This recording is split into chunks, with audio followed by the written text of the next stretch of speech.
Welcome back and good morning. This is Jamie at the Junito Bill Garage. Today we're going to do something a little simple. I don't think this is really hard for anybody else. I'm just posting it up because I'm pretty sure a lot of people have these issues. I like my car a little low. I live in Florida. The roads ain't really too bad. The bridges and bumps, those things are notorious. The driveways too. Around here I tend to knock my bumper off, the lip, you know, all that kind of shit. So most of us guys like to go ahead and put quick releases on it. So obviously if you don't know what a quick release is, it's just a simple attachment that lets you remove body panels. In my case, it's the bumper that's attached to the car. It tends to come off a lot. It pops out. Again, as low as my car sits, and it can sit a lot lower. It's relatively nice now, but it does do a lot of bouncing and stuff. So today I'm going to show you guys how to actually do it. Now, my holes have already been pre-drilled, but I'm going to show you guys how to do it and not really struggle too hard. Follow me. So the kit that we're going to be installing today is going to be the Password JDM, quick release. This one's going on my front bumper specifically. I get mines from a good friend. He owns the company JDM Junkies. You can look him up. We are JDM Junkies, underscores instead of spaces. So your Rick always got me. So whenever I need something, even stuff like this, he's got accessories, bigger parts and stuff. This is just something that I'm definitely doing for him. So today's video is definitely brought to you by Rick and his guys over there at JDM Junkies. Now, the only tools we're gonna need for this are very simple. Blue tape for marking reasons, a 10 mil, an H4, which is the tip that's going to be on this, and some measuring tape. Now, the reason I need all of that is just to give you guys purposes. Again, my holes are also pre-drilled. So, as you can see, I've got my holes marked. Boom, boom, boom, boom, right here. And I've also done the same on this side. Again, so that you guys know. Now, what I did was that when I measured these out, see, there's one here, and my other one should be somewhere in this disaster, right there. All right. Now, when you're measuring these, I did them in the corners. I know plenty of people who like to do them a little further up here.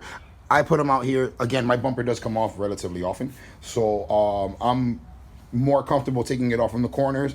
I pop off everything across the front bands, and then right across the front, I've only got 4 screws that actually hold it. So, like I said, my holes are pre-drilled. I used measuring tape. You can test the elasticity of the bands, or you could do what I did. I found where I wanted it and basically went from there. I've also done this to several of my other integras. So this is all basically depending how you want to do it. I've always been one of those guys to tell you measure 10 times, only drill or cut once. Trust me, you don't want to go ahead and be putting holes in fenders and bumpers and all that kind of stuff. That's not necessary. So, as you can see, again, this is also a pretty banged up bumper that I have here. I've had this bumper on this car for probably about 3 years. It's pretty hurt. So you're gonna see a lot of drift stitches, a lot of cracks. This is all from the folding here where it's bent a lot of stuff. But either way, let me put this thing on the tripod and I'm gonna show you guys how this gets done. All right, I'm gonna try to get this at the best angle I can get it. Best thing to do in my case, again, my car is a little bit lower than most. I have to tilt the wheel that way. Most people take the bumper off and do it that way. Again, my holes have also been there for a while. But let me show you how this all works.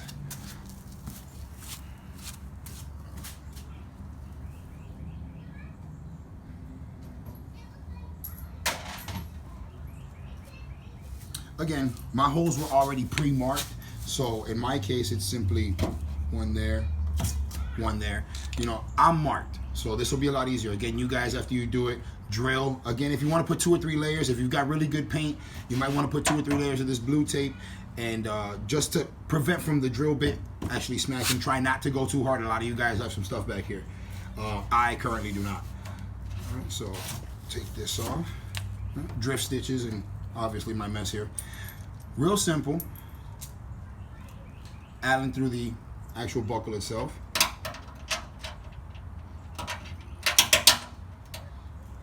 Washer in the back, wax ring nut. I usually spin them on until I get them just about as tight as I could. 10 millimeter.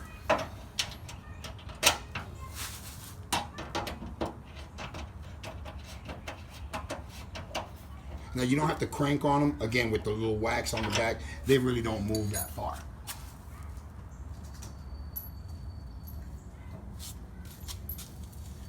Same procedure. Bolt first.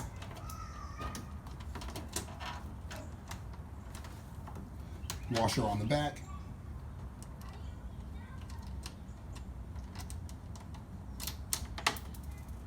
Let's grab another one. Pick that one up in a second.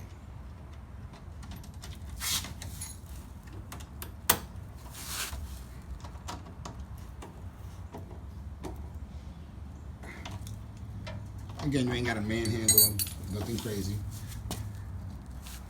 Rubber bands. These bad boys here are usually only in the kits. If you manage to score some, I usually try to keep 2 or 3. I've busted 2 so far, but I usually try to keep 2 or 3 of these things in the car. They come in clutch. Worst case scenario, zip ties. But simple, just pick it up, put it over. You can do a little twist to it if you'd like to, kind of give it a little uniqueness. But this is basically the same thing. You repeat it on the other side. Nothing really too drastic, I would say. So, well, besides my little cracks here and everything else, this really relatively makes it so much easier to just go ahead and let me show you guys a quick close-up what it looks like.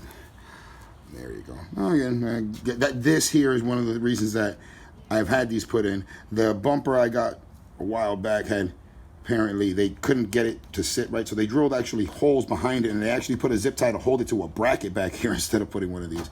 It's one of those things I'll fix as I go along. But same process as you can see. You can twist them up or whatever else. These things are actually great. I mean, I literally cannot live without these things. If not, I'd be taking off my bumper piece by piece every time. And trust me, if anybody who knows it, who owns an Integra, knows how much this really sucks. So let's go to the other side. And here we are on the other side. Okay. Again, like I said, my holes have been pre-marked.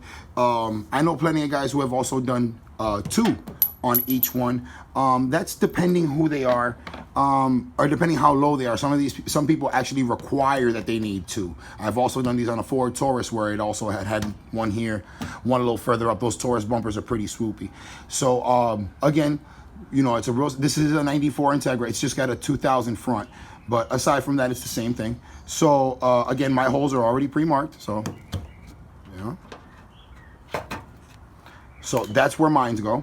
And the same exact procedure that we just started, which was just pretty much, you know, 1 bolt at a time. You don't have, again, you don't have to manhandle this stuff, go all crazy.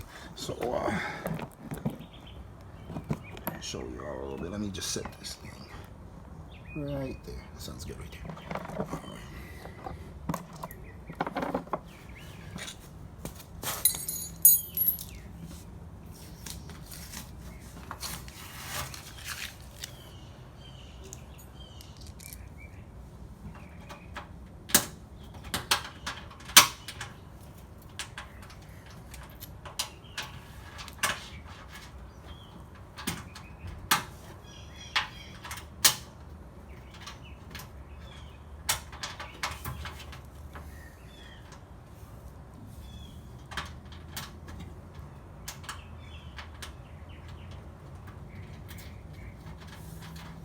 Now I'm right-handed, so this is going to be a little complicated here to get my hand in there, but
rubber band once again.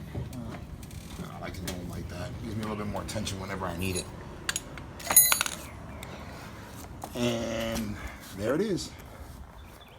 you know, it doesn't do drastic amounts. It's not like it adds horsepower or anything, but this makes it a lot easier for me to get the bumper off of how, you know, how low this thing tends to be. It's been raised up a little bit more. I like my fitment a little bit more that way. More of a track guy anyway. So yes, ladies and gentlemen, that is exactly how at least I've done in my 94 Integra. So well, there she is. Not much to look at, but she's mine, you know. Again, just something I'll be making little videos and stuff like that again whenever I do the valve covers and stuff like that. I do have a lot of accessories that I'm going to come across, and you know, I'm just put them together, make little videos here for you guys to see how easy, again, the accessories and the parts and stuff and the things that can be done to these cars with the simplest things can be amazing. So I will definitely be buying another set from Rick. I'll tell you that. The back ones need it.